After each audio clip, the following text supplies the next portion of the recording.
কাতার সরকারের দেয়া এয়ার অ্যাম্বুলেন্সে আগামীকাল সকাল নাগাদ লন্ডনের উদ্দেশ্যে যাত্রা করবেন বিএনপি চেয়ারপারসন খালেদা জিয়া।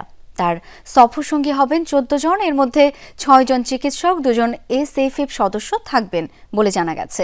যমুনা টেলিভিশনকে জানিয়েছেন চেয়ারপারসনের উপদেষ্টা এনামুল হক চৌধুরী। দর্শক, এই বিষয়ে একটু বিস্তারিত আলোচনা করে নিতে চাই সহকর্মী আরিফিন শাকিলের সাথে। আরিফিন, বেগম খালেদা জিয়াকে লন্ডনে নিয়ে যাবার বিষয়ে কি তথ্য জানতে পারলেন? আর ধন্যবাদ শাওন।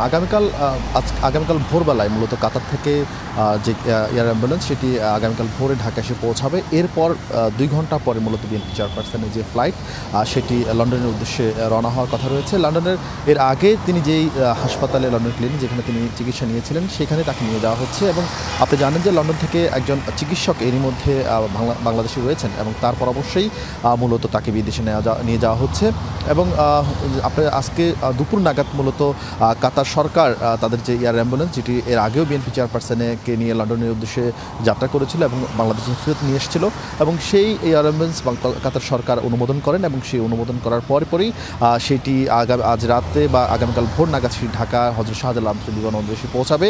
এরপর তার ২ ঘন্টা পর বিএনপি চেয়ারপারসনকে নিয়ে লন্ডনের উদ্দেশ্যে রওনা হওয়ার কথা রয়েছে। এখন পর্যন্ত দলীয় এটি সিদ্ধান্ত, এবং সেই সিদ্ধান্ত মোতাবেক ১৪ জনের একটি মোট ১৫ সদস্য লন্ডনের উদ্দেশ্যে যাত্রা করবে। যদি আপনাকে তালিকাটা একটু বলি, বিএনপি চেয়ারপারসনের সঙ্গে থাকবেন তার পুত্রবধূ সৈয়দা শামিলা রহমান, সে সঙ্গে থাকবেন বিএনপি চেয়ারপারসনের ডক্টর আবু জাফর মোহাম্মদ জাহিদ হোসেন অর্থাৎ এজেডএম জাহিদ হোসেন, এবং সে সঙ্গে বিএনপি চেয়ারপারসনের উপদেষ্টা ডক্টর মোহাম্মদ এনামুল হক চৌধুরী, থাকবেন চিকিৎসক ফখরুদ্দিন মোহাম্মদ সিদ্দিকী, এবং থাকবেন শাহাবুদ্দিন তালুকদার, নুরুদ্দিন আহমেদ, জাফর ইকবাল, মোহাম্মদ আল মামুন। এই কয়েকজন চিকিৎসক থাকবেন এবং সেই সঙ্গে এসএসএফের ২ জন সদস্য থাকবেন।